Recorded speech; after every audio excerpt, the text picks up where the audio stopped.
Hey guys, so real quick before we get to the main video with Rhett, I just wanted to say a couple things. First of all, huge thank you to Rhett and his wife Tilly for inviting me up to their home in Atlanta. We recorded a bunch of really cool stuff up there, a few things of which you've seen, including the Great Gig in the Sky video and most recently the Whipping Post video.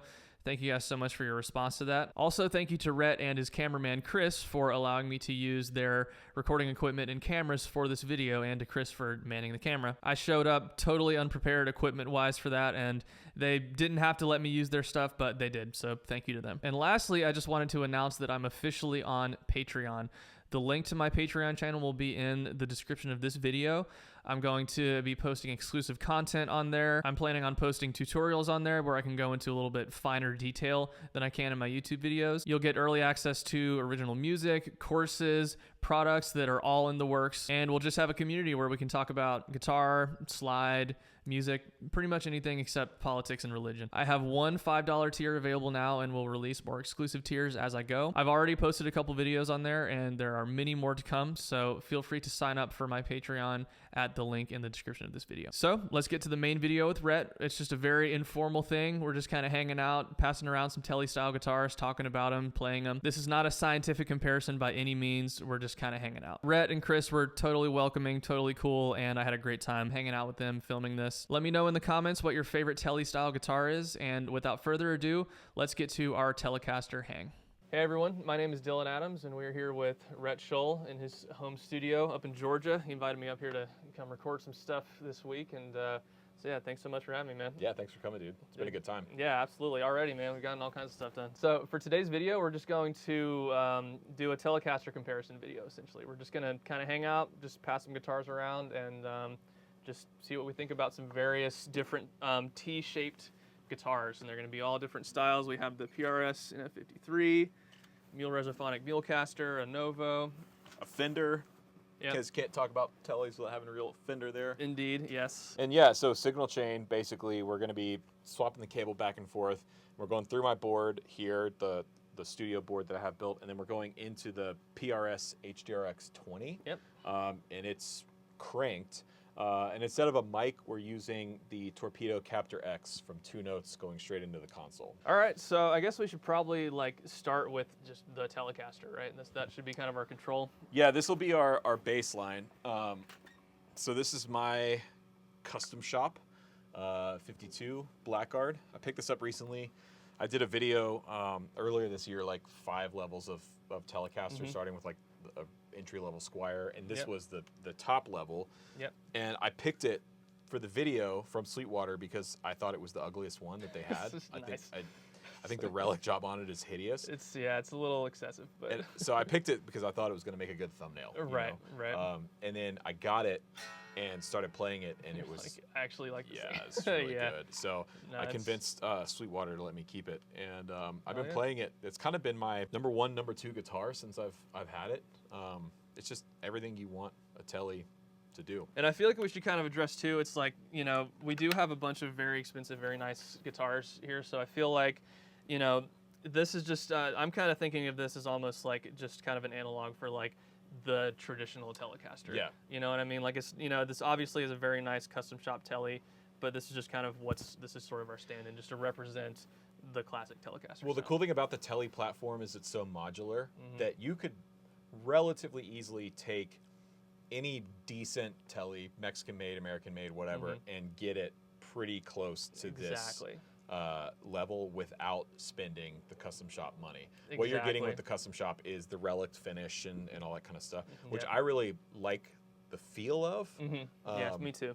Aesthetically, it's not great. It's a little much with this one. It's a little much. But, yeah, let's hear it. Cool, man.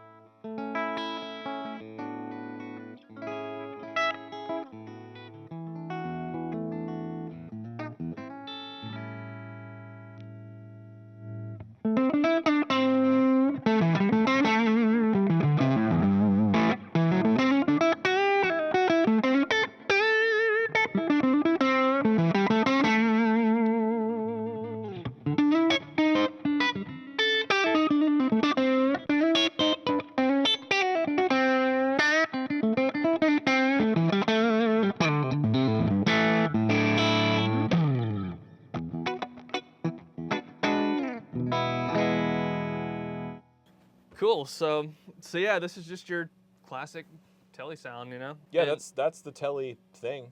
Yeah, you know? man. Maybe we should go to the modern thing, which Cool, is yeah. this. So it's kind of like the next step forward. Right. So this is a Driftwood Tidalcaster. So this is built by my friend Chris Alvarado, a fellow Floridian. Yes. Yeah. In You said Destin. Destin. Yeah. Cool. And Chris is primarily an acoustic guitar builder. His acoustics are gorgeous, unbelievable. And he's got, you know, a really long wait list. But a few years ago, he started building these electrics. And this was the first one off of his line. So it's kind of the prototype. And it's a really sort of modern take on the Tele. The body shape is a little bit modified. Right, which I like it. I like the kind of, you know, little cutaway there. Yeah, I do too. And he's got these little touches like the flush mount control plate there. It's a really, flat cool. radius on the neck. So if you're into that kind of more modern style playing, it works well for that. A little better for playing higher up and doing bends and stuff without it choking out. Yeah, I don't remember what pickups are in this, but it's got a P90 in the neck. Sweet. So yeah, that's the Tidalcaster. Thicker, chunkier for sure.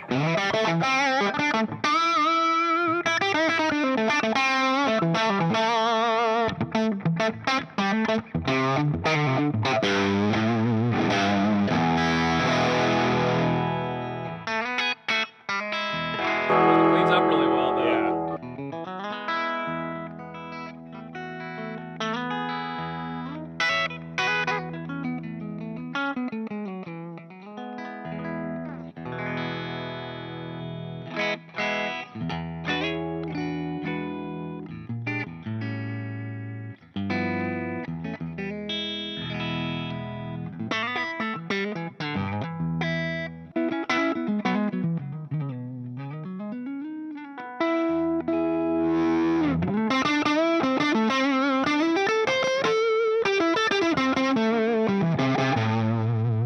I like the neck pickup more on this one than that one, I think. Yeah. Which is a common complaint with the vintage classic Teles is the neck pickup is a little dull sounding. Right. So Yeah. So we'll compare it to this one. I'll Yep. just right back to back.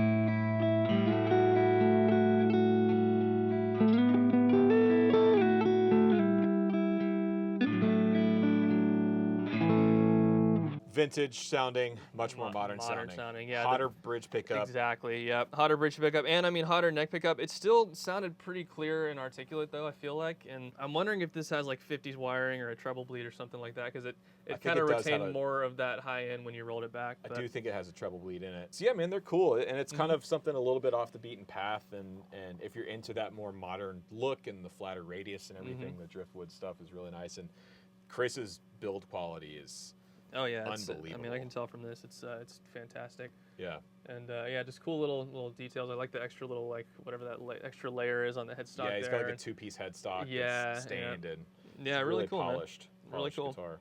And it has the 3-saddle bridge thing, which is but they're essential. compensated. Right. Yeah. Right. So yeah, the brass saddles I think is really important for the Tele I agree. thing. I agree. And if I've had a few Teles in the past that didn't come with them, and that's the one thing I always swap is I put brass saddles on and compensated brass saddles if I can. Exactly. Yeah, man. When my the first parts caster Tele I ever built, I wasn't didn't know about that or didn't care about it, so I just put like just regular steel.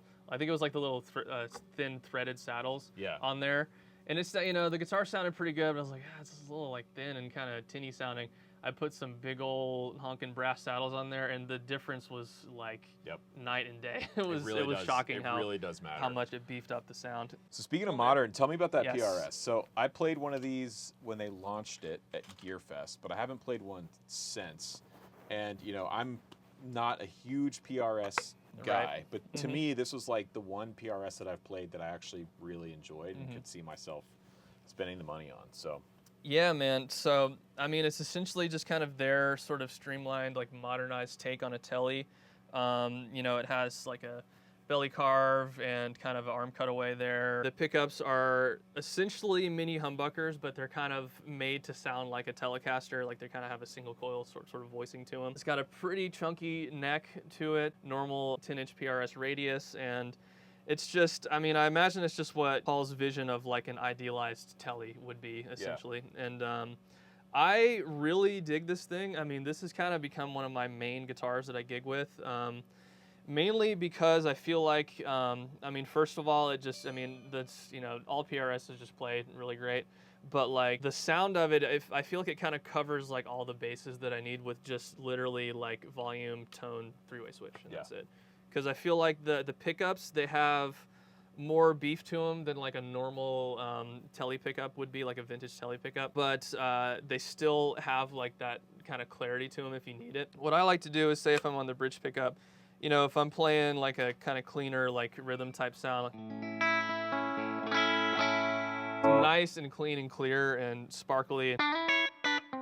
And as someone who finger picks, it's really important because you don't have that kind of attack that you would get with a pick, right? So a lot of times guitars, if they're too warm, they can kind of just sound sort of muffled for cleaner tones. But this stays nice and clean and clear. But then what I'll do is, like, so right now I have the volume on about 5 and then the tone knob on 10. And then I'll essentially just flip those. So it'll be like volume goes up to 10, tone goes back about halfway, and then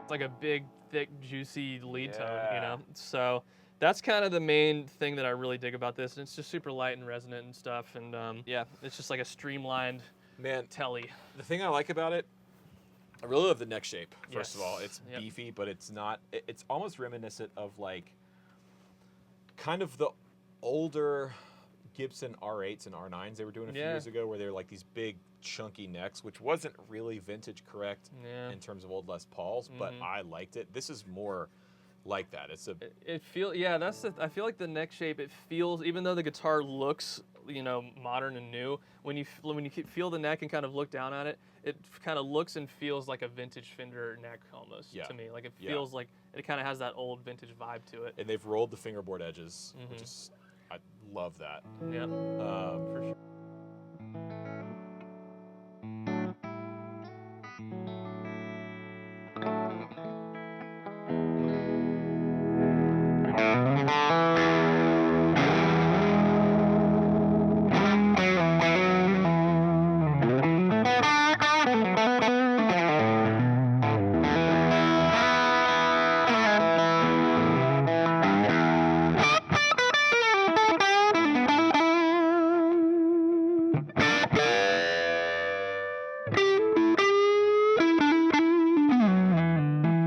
I like the rolling that tone back. Really helps a Tele style guitar out. Yeah. And I mean, I feel like it can get like borderline Les Paul territory if you really are playing through a real cranked up amp and roll that tone knob back. It's like, that's kind of where it feels like it covers all the bases for me. Yeah. Because like, you know, I kind of go for more like Les Paul, you know, humbucker, Gibson-ish type tones. And that can kind of get like almost there, but then it still can clean up amazingly well. Yeah, so if I hit it with a little overdrive.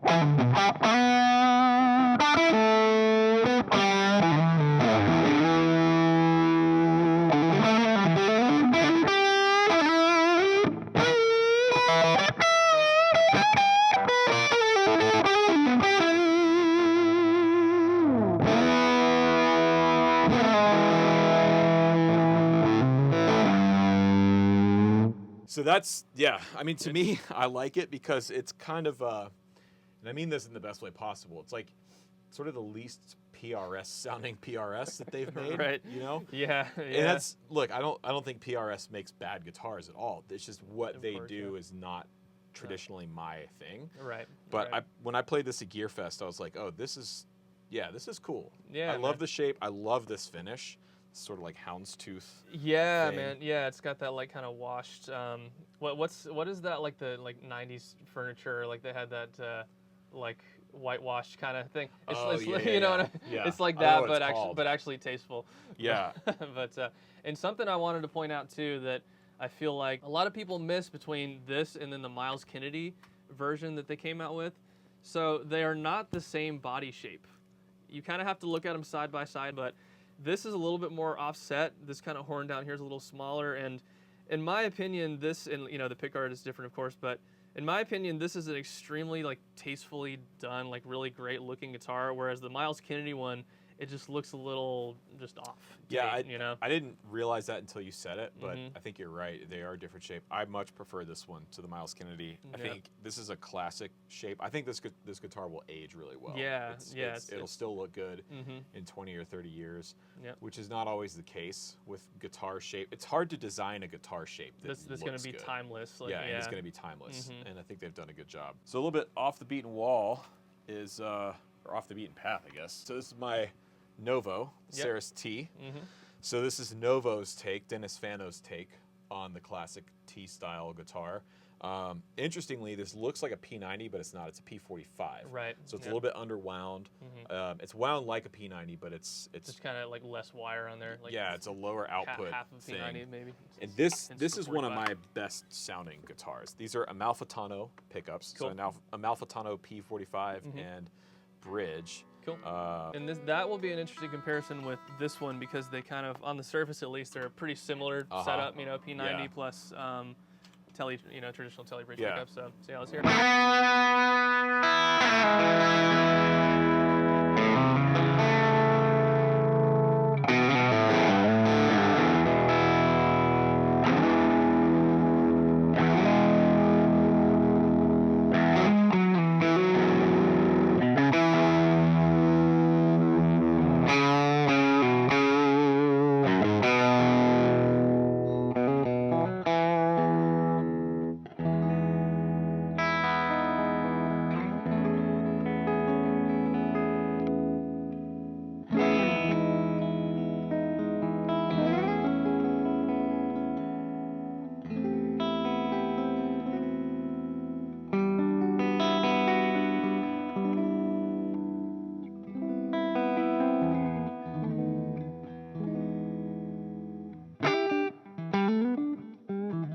So you hear that neck pickup's pretty chimey. Pretty glassy. So for sure.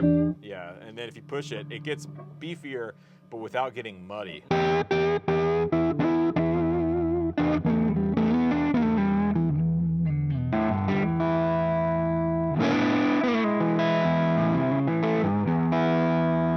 Yeah, and when you played the when you were on the bridge pickup and you kind of started playing the like this kind of stuff, like it's like the most like piano like tone I feel like out of all of these. You know? It's very well balanced. Each note rings out equally across the entire spectrum. Yep. Everywhere on the neck you play it, it's nice and balanced. It is very piano-like in that way. Yep, absolutely. But it'll still get raunchy. Absolutely. Yep.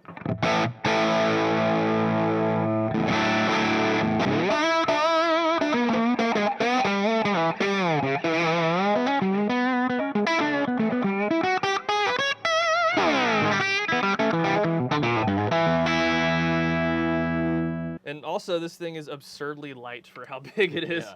It's 6 pounds 3 ounces. Yeah, it's when you look at it, you would think it would weigh like 9 pounds, but this thing is bizarrely light. But I feel like tone-wise, this one is almost like, at least on the bridge pickup, it's kind of in between that and that. Yeah. You know what I mean? It's a little beefier than that, but not quite as high output as this one is. So. Yeah. I love that guitar, man. Yeah, man, this thing's great. Just nice, kind of balanced, like a little bit beefed up, just kind of for the more like. I don't know, I don't want to say modern player, but just a player who needs a little bit more output, but still like kind of has some of that traditional thing going on. Yeah. Too. So, and just looks wild. Yeah, so lastly, we're going to talk about the real odd one out here, but certainly last but not least is the Mule Resophonic Mulecaster, which, I mean, I got to be honest, like this is my favorite guitar. I would consider this to be my #1, and it's the most different from any of these. Really, the only thing it has in common with a Telecaster is the shape. Yeah. I mean, aside from that, nothing about it is really like a Tele. The body is made out of steel, so it's a metal body. It's 25-inch scale length instead of 25.5, so slightly shorter scale length. In between Fender and Gibson, which same as the PRS, right? No, that was 25.5. Oh, really? Yeah. I didn't realize that. It's a full 20. Yeah. The NF is a full 25.5-inch scale length. Yeah. Nice. Yep. Maybe that's also why I like it better. Yeah, there you go. Yeah. But yeah, and it has 2 mini humbuckers. They call them Tom Thumbbuckers, I think is what Mule calls them. I think they hand wind them there. But yeah, and it has like the Graphtec saddles. And yeah, it is just the most unique but most inspiring guitar that I own. And it has a sound unlike anything else that I've ever heard. And yeah, man, it's just totally different from any of these. But let's just go ahead and hear it, I guess. Yeah, man.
That thing really suits you.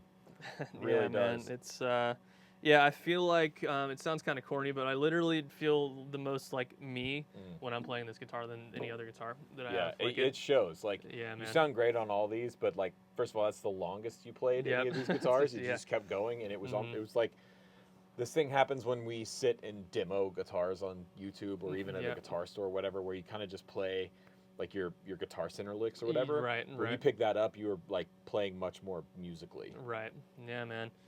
Just something about the sound of it, and just the feel and the vibe of it too. I mean, it just looks like it's been sitting in a barn for 100 years or something, you know. And it just like, yeah, man, it's just really special. See, I have one too, but mine is set up with flats, really heavy flats, and it's got the hip shot like bridge benders. Yeah, the benders, yep. Which are cool, but I never actually use them, and I'm probably going to take them off because they kind of get in the way. Yeah. But after playing yours, this is actually the first Mulecaster I've played with like standard strings and standard tuning. Right, yeah, not like that. And that's the thing with these is like this thing can do so much more than just slide. It's just like Matt Ike, the owner of Mule, he likes to say that they're tools for musical inspiration. Yeah, they're great. It's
yeah, man.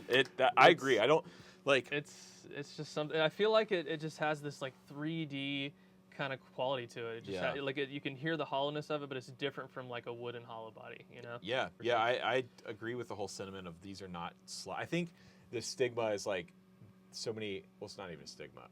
I think the perception is that there's so many slide players like you and Ariel Posen, Right, and that's Joey true. Landreth Yeah. that are playing these things that people think, oh, it's a slide guitar. Dude, I completely agree. The idea of a slide guitar, I think, yeah, there are certain guitars that exist and kind of suit themselves for that style of playing. Right, but right. any guitar can be a slide guitar. Absolutely. And- I've said that many times on my channel. Yeah. Yeah. Any guitar can be a slide guitar. And I like how you have your guitars set up. Mm-hmm. They're not, you know, super thick strings, crazy high action. Nope. Because I've been saying that for years. Like, you shouldn't, if you're learning how to play slide, I think you should be able to play slide on any of your guitars that you have, which Absolutely. means you develop a lighter touch. Yep. And you're not dependent on this super high action to compensate for you. For your lack of like practice. Yeah, exactly. Sorry. That's what Sounds it is. kind of harsh, but yeah, I mean, if you can't, at least with like, you know, I mean, I run 11s on my guitars, and the action's like pretty much just like normal middle of the road average action. And I feel like, yeah, if you can't get a sound out of that, it's just, you just need to, first of all, get a slide that fits properly, and then, and just work on your touch. They're So, so yeah. musical. Yeah. You know, they just, Absolutely. yeah, Matt and his team up there are building some really special guitars. Yeah. you know. And he's a wonderful dude. He really too. is. He's such a sweetheart. Yeah, man. Yeah. So yeah, I mean, All of them are different. yeah. It's funny, that's what's cool about the Tele platform and the Tele design, is it spawned, you know, Leo's original design spawned all of these different iterations. Yep. Like, arguably, this is one of, if not the greatest electric guitar design of all I time. would agree with that. Yeah. Yeah, I would too, even over Strat. Mhm. Sorry, that might be yeah, controversial. Yep. I think this is better. I agree. It's more solid. It's more, honestly, I think more versatile despite being simpler. You know what I mean? Yeah, I agree. And just rock solid. You can do pretty much anything on them. And like you said, I mean, it's just inspired just so many different kind of variations, and there's so much you can do with a traditional Telecaster, kind of modified Telecaster, something that's completely different from a Telecaster but kind of looks like one. Yeah, Yep. man, you can do so much with these things. Yeah, they're really great. So, All right, well, I think that does it for today's video. Thank you guys so much for watching, and thank you so much, Rhett, for having me here and for, you know, being in this video. thanks for coming, man. It's been a Yeah, blast. man, absolutely. It's Yeah. been a great time. And so go check out all of Rhett's stuff on the internet. I'm going to have his YouTube channel linked in the description, and go check out his video courses and stuff. He has a lot of great content out there. So definitely go check him out. I am also offering private lessons. So go ahead and go to the link in the description there. And if you want to have a private lesson with me, then feel free to sign up. So, and if you guys could just like, comment, and subscribe, and click the bell notification icon to be notified whenever I post new videos, then I would really appreciate it. And until next time, take it easy.